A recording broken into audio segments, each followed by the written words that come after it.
Yo, George, What's happening? up the camera. We'll get going here. Let's turn to some questions. Start with AJ Jacobson from Rivals.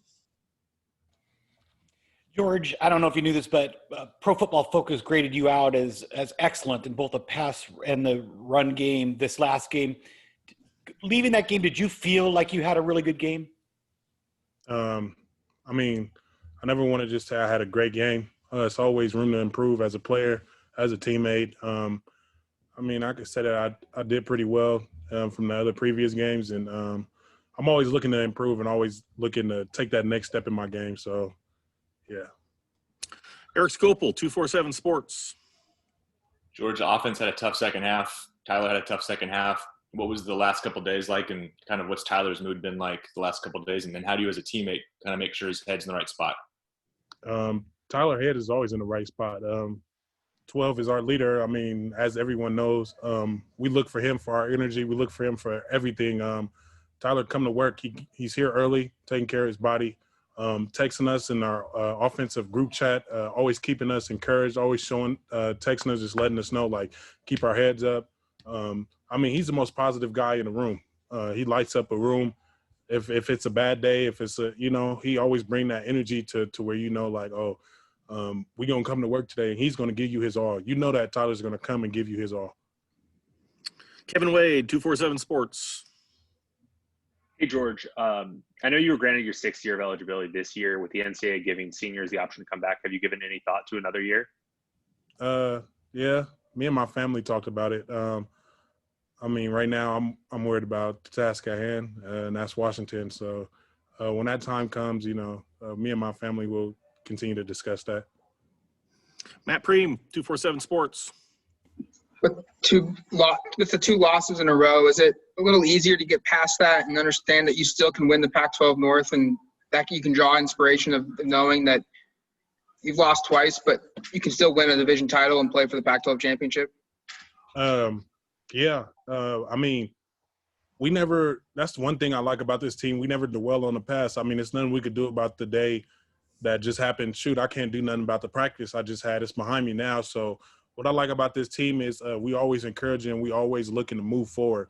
And that opportunity here is for us to play for the Pac-12 title. I mean, that's not what we're looking forward to, but it's just the next game that we're looking to, and we're happy and grateful, I know, as a team for this opportunity to play. AJ? George, you're mentioning how you guys kind of rally around Tyler. How do you guys react when number 12 gets hit in a game by the defense? I mean, I take a lot of pride in him getting hit. As an offensive lineman, he should never get touched in the pass game or the run game. So I mean, for me, and I know for the other 4 guys that's on the offensive line, I know that we take that to the heart and we look to get better that next play to keep him clean. James Crepea, the Oregonian.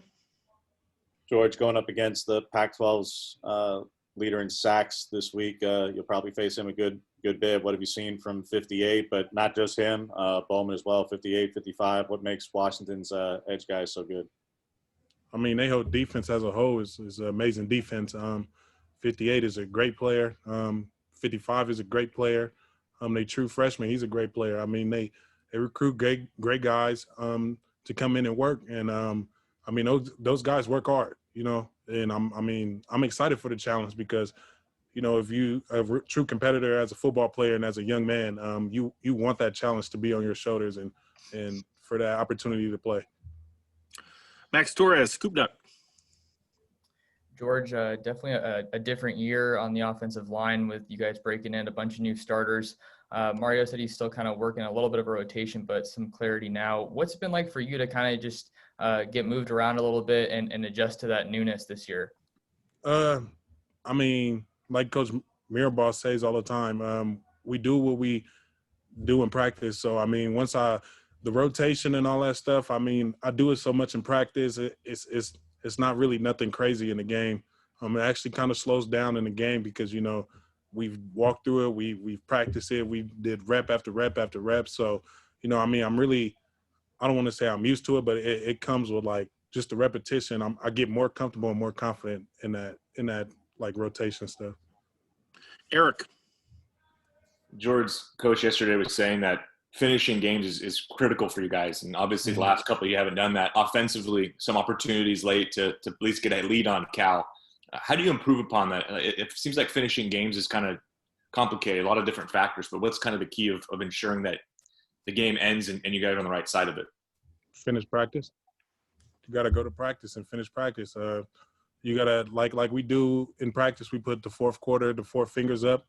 Coach Mirabal just said it out there. You don't put your four fingers up if you don't mean it. Go put the four fingers in action, so we just got to do it every day and put it in action each and every day. Ryan Thorburn, register guard. George, what was it like to see just how hard Lemieux and those guys celebrated the win last year at Husky Stadium, and what have you kind of learned about the rivalry over the years? I mean, over the years, I've seen Shane and Jake and Throck and all those guys. I mean, those legends in my book, they took this week, they took it to another level. They made sure that they was on, like, those guys were great, how they prepped, but Washington, they got a hell of a team, a hell of a coaching staff, so, you just got to bring your A game, and, it's going to be a battle physically, mentally, and everything. So last year when I watched them celebrate, and the year before that, I watched them celebrate, I just seen a lot of hard work and a lot of passion and a lot of, grit for all that all the stuff that they have built up over the years. And, I try to implement that into my game because I know it's going to be a hard game and it's going to be a great game, Jerry Thompson, Ducks Illustrated. Yeah, George, Hunter was talking about the little things that make the difference your coaches do. Coach Cristobal, little things are big things. Your offensive line, everyone's been here at least 3 years or more. Most of them are juniors. So sometimes the inexperience of being together, not the youth so much as that maybe is why a few more little things are not taken care of, or is it just a normal part of football? I've been with Alex and Ryan since I got here. That was the class I came in with. So I don't want to, say it on inexperience or anything like that. I just feel like we just got to apply that more in practice. We just got to finish more in practice. I don't want to even say look at the little details. It's just we have to finish. We have to reset our mind and come back and know that we just work harder that next play and never look back at the last play, but always looking forward. Thanks, George. That's all we have for you. Appreciate your time. Good luck Yes, sir. this weekend. Thank you.